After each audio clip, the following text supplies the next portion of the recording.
Hello, welcome to Kate's Egg. Today I'm here with Rye Lysak of Ochsner Farms, and we're here in Newfield, New York, and actually in the combine for corn harvest. So this is so exciting, and thank you so much for taking me along for a ride. Yeah, no problem. It's a lot of fun.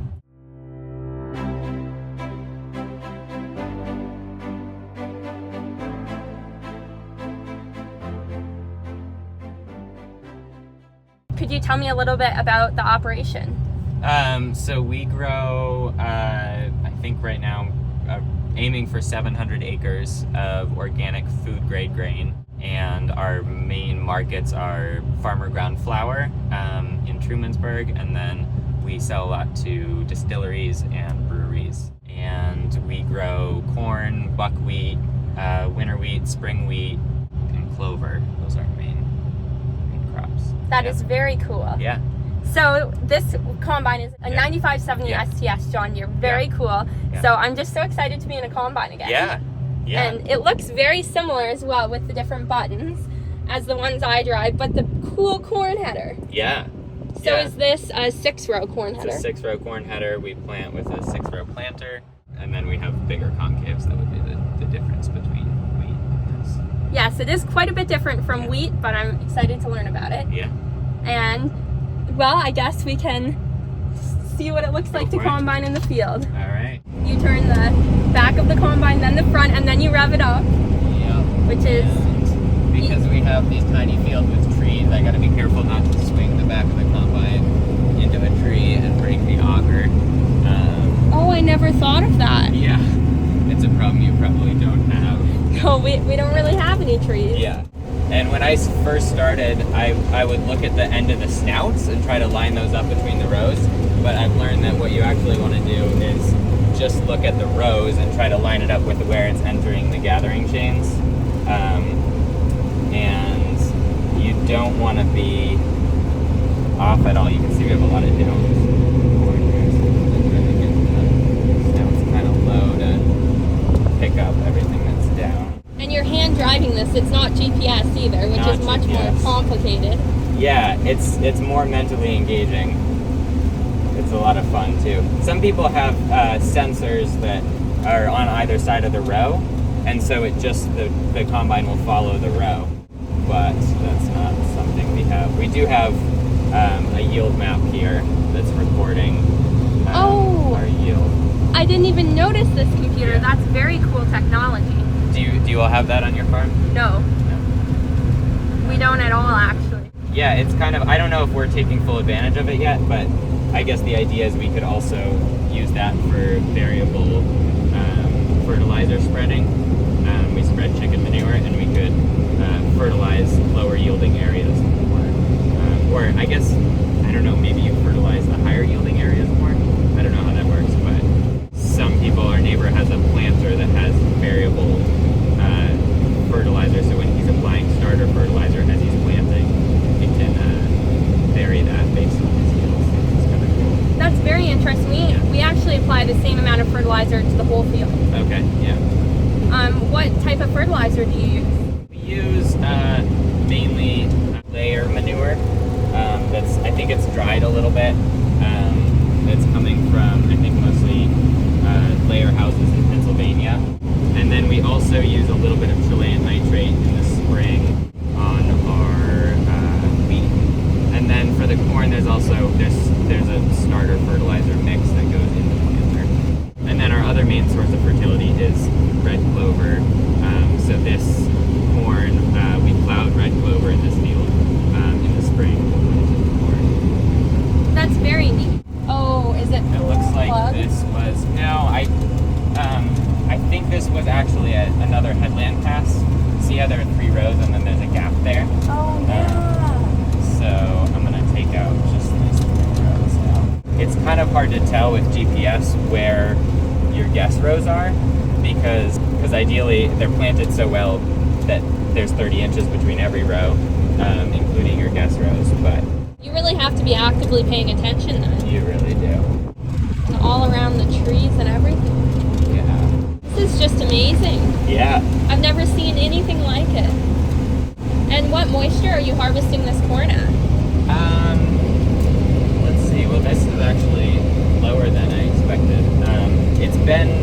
up around 21, 22%. The combine's telling me that this is 18.9, although I'm not sure. I think the combine tends to read like 1 or 2 points low. So it might be a little higher, like 20%. For sure. And then the grain has to be dried, and then you can put it in the bin? Yeah, and some people have continuous dryers. We have a batch dryer, so it's a little slower. We have to load a batch, dry it, and then take it out of the dryer. That tends to be our bottleneck. We can combine faster than we can dry.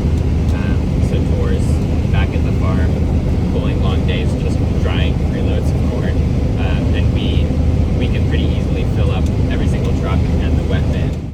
Wow. Yeah. That's so fascinating. For us, we usually harvest wheat around 12% moisture, and if it's any higher, we'll put it in just an air bin, but we usually don't go over like 15% moisture. And it's interesting what you consider dry as well. We've had so many days with rain, and you never see that in Montana, so it's crazy. Yeah, it's all relative, I guess. We had, actually October's been pretty dry. We got a little bit of rain last night, but July was also quite a dry month here. Better a dry year than a wet year, I guess. Last year was really wet, so wet that the wheat was sprouting pre-harvest. Oh my goodness. It has really low falling numbers and makes it much less desirable. We never have that issue. Yeah. Yeah. I guess you're lucky in that way. But Yes, different problems for different areas. Yeah. And the trees are so close. Yeah. And how fast do you drive in the combine? Well, right now I'm not going as fast as I could be because there's so much corn down and trying to pick it up. Yes. But I think anywhere from, like going now, 2.5 miles an hour to, if it's not super high yielding, I can go 3 miles an hour. The field's, smooth and whatnot. That's what I usually go as well. Yeah. Although I like to go on the fast end of things. You're a little bit of a speed demon. Yes, exactly. That's exactly what my dad said. And then sometimes I'll hear on the radio, you can't treat the combines like go-karts, Kate. No, they're pretty expensive go-karts. Yes, very much so. Although it's much nicer to go slower than dig your head around. So Yeah, that is true.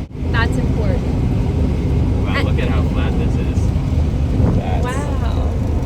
I wonder, sometimes you wonder if like a bear or something just came in there and knocked it all over, or maybe it was just deer. But you can see this is really low yielding, or it has been. I bet we'll get higher here. What are the yields you've been getting? This year, our average I think is 106 right now. There are good spots in the fields where we're getting. Oh no, I moved over 3 rows. There's this a guess row here. Oh my gosh, that's where it's hard to know. No, I guess I timed that right. I think Okay. yeah, there are spots in the field where we're getting 150, 160 bushel corn, but around the edges that tends to be a lot lower because of the deer pressure. And are yields traditionally lower for organic corn? I believe they are. You might know better than I do, but I think they run a little lower with the weed pressure and whatnot. We cultivated this twice. Then we tried to interseed a brassica cover crop. It was really dry, so it didn't take super well. But you can see there's some of that out there. Some forage, rape, and purple top turnip. And Ochsner's Farms is really a phenomenal operation regarding their practices to try and be more sustainable. It's been fascinating learning for me. Yeah, it's a lot of fun to. We're always trying to look for new ways to incorporate cover crops, and that's always a fun process to figure out. So this is the last pass of corn now. How many passes would you say you make before your tape fills up? That's a good question. Depends on how well it's yielding, and how long the field is. Sometimes you have a field where you can only make 2 passes 2 times around, and then you're full and you have 150 corn. But see, I dumped in the truck when you got here, and I haven't since then. So Quite a few passes, actually. quite a few passes, and this is a relatively short field. farming. How do you enjoy it? Oh, it's loads of fun. I worked on vegetable farms the past couple of years, and that's pretty fun. It can be fun to work on a team with people, and you're out there harvesting veggies, and it's a lot of fun. But it's also a lot more physical. You're out there in the elements, rain or shine, bent over, harvesting greens and whatnot. So, and I just love the equipment, so I'm having a lot of fun. The equipment is really cool. Yeah. So you're enjoying grain farming. Yeah, grain farming's a blast. And also you had a cover crop in this field. Could you talk a little bit about that? Yeah. So we seeded that cover crop. We broadcast seeded it just after our second cultivation. We were hoping we'd get a really good rain to get it to germinate, but we didn't. So it's a little sporadic. You can see patches there. Yes, where there's a the lot of it on the green. end of the field, but much of the field doesn't really have a lot. So that was a little bit disappointing. It's honestly better than I expected, and I'm curious to see now that the corn's off whether that'll continue to grow and we'll get some nice cover. That's really good then, so the cover crop is meant to kind of replenish nutrients in the soil, and do you also harvest this? Those are purple top turnips. Turnips, Yeah. very cool. And we don't harvest them. I mean, I've been snacking on them when I get off the combine, but it's just a cover crop to hold the soil, scavenge nutrients, And then other weeds wouldn't grow in the soil during this time as well. yeah, that's the hope. I think if it got established, maybe if we'd seeded it a little earlier and we gotten a rain, it would have established better and done a better job. What other type of cover crops do you have?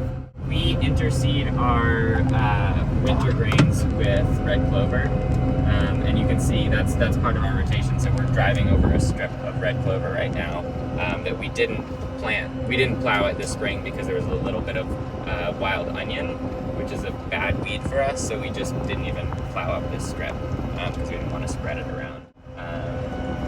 So red clover is like the main workhorse of a cover crop for us. And we're experimenting with some oats and peas before spring wheat. It's actually an experiment we're doing with Matt Ryan's lab. And we tried buckwheat and sorghum Sudan grass and oats and peas. And the idea is that in the spring we could no-till our spring wheat into it without doing any tillage. We'll see how well that works, but That sounds really interesting. yeah. And good luck with it. Thank you. And you're probably no-tilling most of what you Yes, plant. we're no-till. All of it, yeah. There's was something called the Dust Bowl days in Montana. A lot of the dirt in the fields and soil would blow away. And we also keep more moisture by leaving the old wheat stalks in the field. We retain more snow. We call this the Goose Pond field. That's the Goose Pond right there. Oh, that's really neat. It's a fun spot to swim, and a lot of geese come and hang out there. So you fill your trucks back to front as well. I think ideally, we kind of generally the first load I just kind of throw in there wherever, and then the second load I kind of spread out. I'm not going to fill this truck completely, and we'll probably just take it to the next field. Very neat. What has been your favorite part about harvest and learning how to drive combine so far? My favorite part? It's a tough question. I think it's just a fun mental exercise. I find with other types of work, I'm often listening to music or a podcast, but with combining, I'm just in the moment, just right there. Yes, there's really nothing like it. Yeah. Slowing the combine down to turtle speed. Yep. Idling it down. Well, I had a wonderful time. Thank you so much for giving me an opportunity to ride in the combine with you during corn harvest. This was amazing. And thank you so much for watching. Make sure to like and subscribe. And Ochsner Farms has a wonderful flour mill and bakery and website, so I'll leave that all in the description. Okay, bye.